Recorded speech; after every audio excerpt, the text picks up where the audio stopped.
야곱은 라반의 집이 번성하게 된 이유를 알고 있습니다. 그것은 하나님이 자신과 동행하셔서 라반의 집을 복주셨기 때문이었습니다.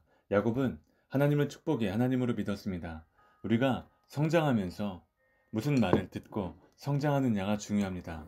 무엇을 보고 성장하느냐가 중요합니다. 야곱은 이삭을 통해 할아버지 아브라함이 어떻게 축복을 받았는가를 듣고 성장했습니다.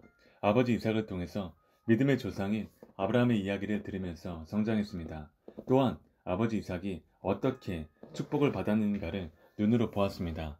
그들이 경험한 하나님을 보았고 경험했습니다. 우리가 하나님을 믿을 때도 하나님에 대한 생각이 아주 중요합니다. 하나님은 믿음을 따라 역사하십니다. 하나님에 대한 어떤 지식을 가지고 있느냐에 따라 하나님은 역사하십니다. 우리가 가져야 할 가장 중요한 하나님에 대한 지식 가운데 하나는 하나님은 축복을 주시는 하나님이시라는 사실입니다. 베드로의 축복은 단순히 고기를 많이 잡은 데 있지 않습니다. 그 일을 통해 그는 하나님을 경험했습니다. 그리고 자신이 죄인인 것을 발견했습니다. 가장 놀라운 축복은 그가 모든 것을 버려두고 예수님을 쫓아갔다는 것입니다. 그가 잡은 풍성한 고기는 영적인 축복을 향해 가는 통로에 불과했던 것입니다. 이 두 가지가 하나님을 믿는 사람이 경험하는 조화입니다. 어떤 사람은 영적인 축복의 결과로 환경적이고 물질적인 축복을 받습니다. 반면에 어떤 사람은 하나님이 주신 축복을 통해 하나님을 깊이 알아가는 영적인 축복을 누린다는 사실을 기억해야 합니다. 하나님을 당신의 동업자로 파트너로 초청하십시오. 당신의 생애에 놀라운 일들이 일어날 것입니다. 형통하기 원하십니까? 소원을 가지십시오. 꿈을 가지십시오. 목표를 가지십시오. 소원 없이 소원은 성취될 수 없습니다. 꿈이 없이 꿈을 성취할 수 없습니다. 목표 없이 목표를 달성할 수는 없습니다. 과업 없이 과업을 성취할 수는 없는 것입니다.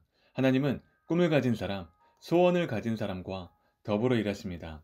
꿈을 가진 사람은 한가하지 않습니다. 움직입니다. 헌신합니다. 소원을 가지셨습니까? 그 소원을 가슴에 불태워야 합니다. 어떻게 그 소원을 가슴에서 불타게 할 수 있습니까? 그 소원을 계속해서 바라보는 것입니다. 우리가 야곱을 통해 배우는 세 번째 형통케 하는 믿음의 법칙은 바라봄의 법칙입니다. 소원하는 것을 계속해서 바라보는 것이 믿음의 법칙입니다. 한 번 바라보아서는 안 됩니다.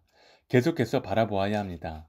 당신이 소원하는 것이 당신의 눈에 선명하게 보이고 느껴지고 그것이 현실에서 이루어진 것과 같은 모습으로 계속해서 바라보십시오.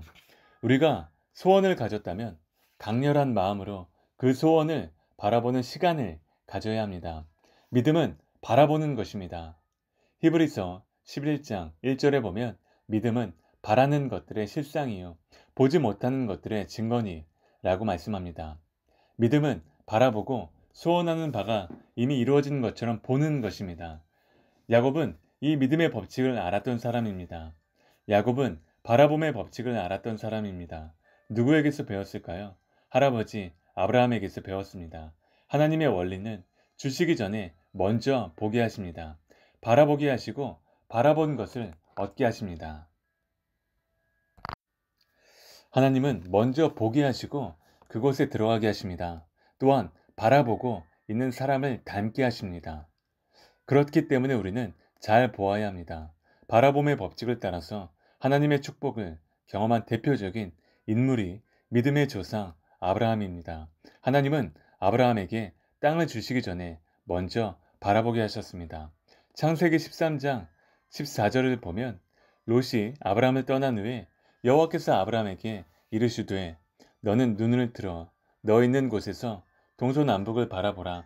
보이는 땅을 내가 너와 내 자손에게 주리니 영원히 이르리라고 말씀합니다. 하나님은 동서남북의 땅을 아브라함과 그 자손에게 주시기 위해 먼저 바라보게 하셨습니다. 우리가 바라는 것을 하나님께 받기 위해서는 계속해서 바라보아야 합니다. 현실보다 더욱 중요한 것은 상상력입니다. 보이는 것은 보이는 것으로 된 것이 아닙니다. 보이지 않는 것으로 된 것입니다. 모든 것은 상상에서 출발합니다. 생각에서 출발합니다. 눈에 보이지 않는 꿈에서부터 시작합니다. 모든 것의 실체는 생각에서, 그림에서부터 출발하는 것입니다. 그렇기 때문에 믿음의 사람은 생각을 올바로 해야 합니다. 또한 올바른 상상력을 개발시켜 나가야 합니다.